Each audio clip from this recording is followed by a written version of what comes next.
गुरुवार को संसद में धक्का मुक्की का एक मामला आया। कांग्रेस नेता राहुल गांधी पर धक्का मुक्की का आरोप लगा। राहुल के खिलाफ एफआईआर दर्ज की गई और अब तो सियासी मोहल्लों में बहस गर्म है कि राहुल दोषी पाए गए तो कितनी सजा होगी। क्या राहुल की संसद सदस्यता जाने का खतरा है? तमाम बातें। बीजेपी के दो नेताओं के जख्मी होने की खबर आई तो कांग्रेस पार्टी ने भी कहा उनके दो सांसदों को चोट लगी है। अब स्पेशल टीम पूरे मामले की जांच करने में जुट गई है। अगर राहुल गांधी इस धक्का मुक्की केस में दोषी पाए गए तो उन पर क्या क्या कार्रवाई हो सकती है, समझिए इस टाइमलाइन से। दोषी पाए जाने पर उन पर बीएनएस की धारा 115 लग सकती है, जो कहती है कि अगर कोई व्यक्ति किसी को चोट पहुंचाने के लिए जानबूझकर कोई कदम उठाता है तो उसे 1 साल तक की जेल और 10,000 तक का जुर्माना लग सकता है। अगली धारा है बीएनएस की धारा 117, जो कहती है कि स्वेच्छा से गंभीर चोट पहुंचाने के आरोप में सजा का प्रावधान है।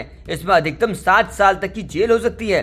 इसके साथ ही जुर्माना भी लगाया जा सकता है। तीसरी है भारतीय न्याय संहिता की धारा 125, जो कहती है किसी व्यक्ति की जान या व्यक्तिगत सुरक्षा को जानबूझकर खतरे में डालने वाले काम को अपराध माना जाता है। इस धारा के तहत अगर कोई व्यक्ति किसी दूसरे व्यक्ति को शारीरिक या मानसिक रूप से नुकसान पहुंचाने का खतरा पैदा करता है तो उस पर मुकदमा दर्ज किया जा सकता है। आरोपी को अधिकतम 6 महीने की जेल हो सकती है और 5,000 रुपए का जुर्माना देना पड़ सकता है।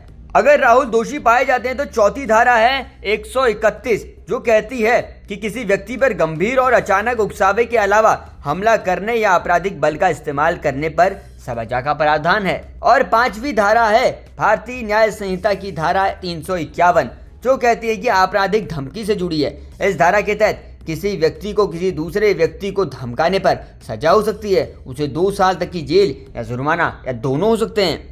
ये शीतकालीन सत्र शुक्रवार को खत्म हो गया, लेकिन धक्का मुक्की का ये मामला लंबा खींचेगा।